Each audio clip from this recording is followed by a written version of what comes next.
This is cool. Really glad to see you guys. Now is the part where I just ramble. As a lot of you know, it's been over 5 years since I've been on a stage, and so there was some concern that nobody would show up up until about 10 minutes ago. And I'm feeling the love. This is great. And plus, if you do what I just did in a room full of empty chairs, it's like questionable at best, you know? People start to talk. And I know this, I used to do that. When I was a freshman in Albany, we lived on the 15th floor of a dorm building, and on the 14th, we had a room not much bigger than this stage, a classroom that was empty at night, and I would go down there. And actually this space reminded me of it with the windows, except up there's no rooftops. It was just a sea of lights, and I would go there for the sunsets or just like 2 in the morning and work through poems, work through the catharsis of the voice. I remember I was big on Hamlet at the time, so it was a lot of "'Tis now the very witching time of night when churchyards yawn and hell itself breathes out contagion to this world." You know, and it wasn't a very happy year. And I'm trying to think what else I did. So, like those lights out the windows, of course, became metaphors for everything. You know, the lights were hope, the lights were grace, lights were power. There would be, I'm waiting for these lights to dry up all my tears.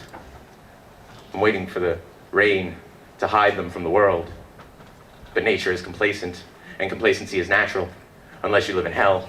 In which case all the burning and the screaming might just tear into your brain, and all the evil torment might just make you go insane, and all the world's a paltry, evil, ugly, vulgar lie, and we are all the players playing time's old dirty game.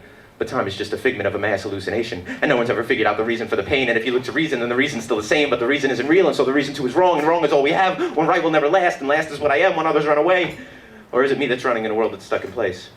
And civil is invasive, and invasion isn't civil, and time could be invasive when I'm living in the middle of the new, the good, the gold, the pure, the bold, the proud now, but all I ever wanted was the greed, the want that sits inside a soul that never knew such glory and never wanted more, and I am waiting for those lights to blind me from the world. I'm waiting for the wind to blow off all my fears. And so, of course, all my friends in college called it a nervous breakdown. I called it practice. I had a vision, you know, because most people, you go through a tough time, you have a breakdown or a panic attack, you're like, well, I don't want that to ever happen again. I was like, maybe I can do that in public. So, and I guess I had a vision too that, you know, if you stand on an empty stage, you know, like really only poets and comedians stand on a stage just by themselves with a microphone. And I felt like if I could say really emotional, crazy things into a microphone, and people would feel so awkward and uncomfortable that they'd feel compelled to give me their money. And 3 years after those breakdowns, I was on the stage at the New Eurekan Poets Cafe with Adam Healy, who's sitting right there, and I told him I was going to talk about him. And we were releasing my first book, Raindrop Wings and the Dialect's Debris. Adam wrote The Dialect's Debris, and I wrote Raindrop Wings. And I've been very nostalgic for these times, thinking about it lately.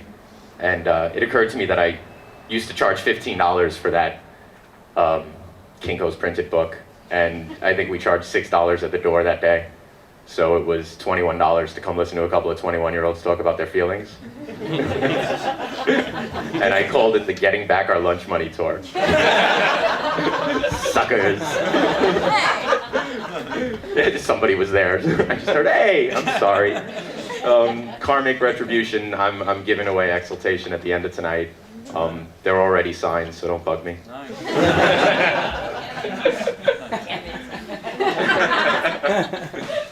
I want to, this is really cool. It's cool that you're all here, and I love this space. This is called The Monkey, and I'm super thankful to Dominic Frasca, who owns this place and plays here. He's an incredible guitarist.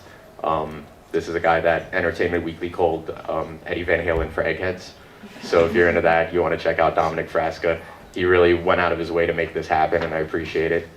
I love having these artistic types in my life. Talking about Adam, who I released that first book with. I've been having this, I can't get away from this one story. And I was barely 18 years old before I went upstate to Albany for college. That last weekend that I was free, I remember hanging out with Adam and my cousin. We grew up very close, like a very Sandlot, Stand By Me sort of friendship. And I don't even remember what we did, but I know we were walking home in the probably dangerous streets of Queens, well past curfew, because we were 18, damn it. And by the way, to my little sister, don't do that. And we're walking home, and all of a sudden Adam says, hey, do you remember when we were like 8 years old and we played tennis in the park? And I did remember that, because we didn't do that often. I was like, yeah, good times. And he goes, well, do you remember there were acorns on the floor? And I said, yeah. And he said, remember how I started hitting them off the tennis racket? And I hit you in the face and you started to cry? And I said, well, I may have cried a little. And he said, nah, dude, you cried a lot. So I asked him what the point was, and he stopped walking. He did one of these.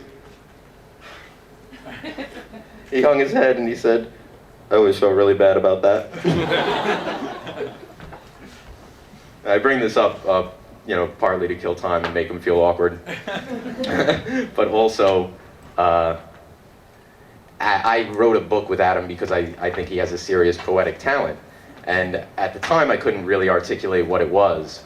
But he has a way, whether it's in his poems or his lyrics, of shifting the perception of whatever the object is. That you start looking at the subject matter one way, and it ends another way. And it's almost always from something less true to something more true. And what I've found is that the best artists that I know apply the same forms, the same methods in the creative thinking in their life as they do in their actual art. And so in that moment, that day, the reason I keep remembering it is because he took a night that was false, and false is always alike, false teeth, and he made it a night that was true. It made a unique moment, something memorable. And I think that that's at least what this book is grasping at, is that transcendent power in art and how it's really just an example of the same transcendent power in life, to go from something false and alike to true and unique. So hopefully that comes through somewhere. While I'm still talking, I want to thank Amber Rubarth for being here. She's going to play some music when I finally shut up, which is not soon.